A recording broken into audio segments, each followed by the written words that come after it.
តាមពិតរឿងស្មើភាពគ្នាវាអត់មានទេបើសិនជាយើងកលែកមើលនៅក្នុងរូបភាពនេះយើងឃើញផ្លែតបែកវាដុះចេញមកវាផ្លែចេញមកក្នុងចកោមតែមួយនៅក្នុងចកោមតែមួយប៉ុន្តែមានតែមួយទុំអាមួយនៅចាស់ដល់ហើយអញ្ចឹងបើសិនជាយើងមើលទៅវាហាក់ដូចជាអត់ស្មើភាពគ្នាវាកើតឡើងមកជាមួយគ្នាហើយធំឡើងជាមួយគ្នាប៉ុន្តែបែរជាមានមួយទុំមួយទៀតតន់ទុំទៅវិញអញ្ចឹងបើសិនយើងមើលពីធម្មជាតិយើងអាចឆ្លុះបញ្ចាំងមកកាន់ជីវិតរបស់យើងបានជីវិតរបស់យើងបើយើងមើលមកកាន់ខ្លួនឯងពេលខ្លះយើងមានអារម្មណ៍ថាគេសនាយើងអស់ហើយគេមានគ្រួសារអស់មុនឬក៏គេចាប់ដើមមានសល់ផ្ទះមានសល់ដីសល់ឡានឬក៏ជីវិតរបស់គេហ្នឹងមានចំណូលច្រើនជាងយើងជីវិតរបស់គេហ្នឹងប្រសើរជាងយើងជីវភាពរបស់គេហ្នឹងប្រសើរជាងយើងប៉ុន្តែរាល់ថ្ងៃយើងនៅតែប្រឹងប្រែងយើងនៅតែហត់នឿយយើងនៅតែមានក្តីរំពឹង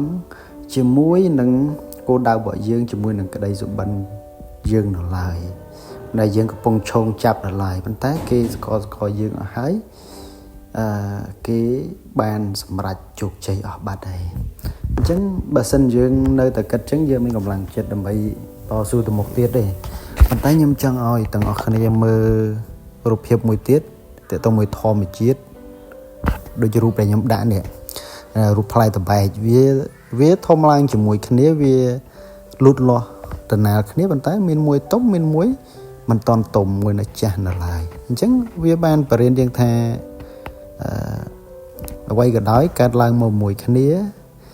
លូតលាស់មកជាមួយគ្នាមិនប្រកាស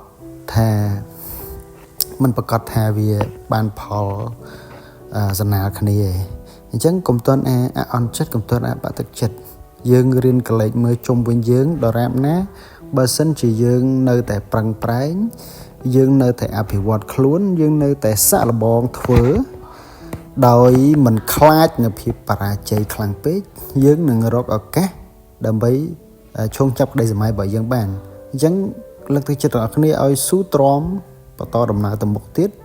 ដើម្បីជីវភាពយើងដើម្បីក្រុមគ្រួសារយើងនិងដើម្បីក្តីសុខភាពយើង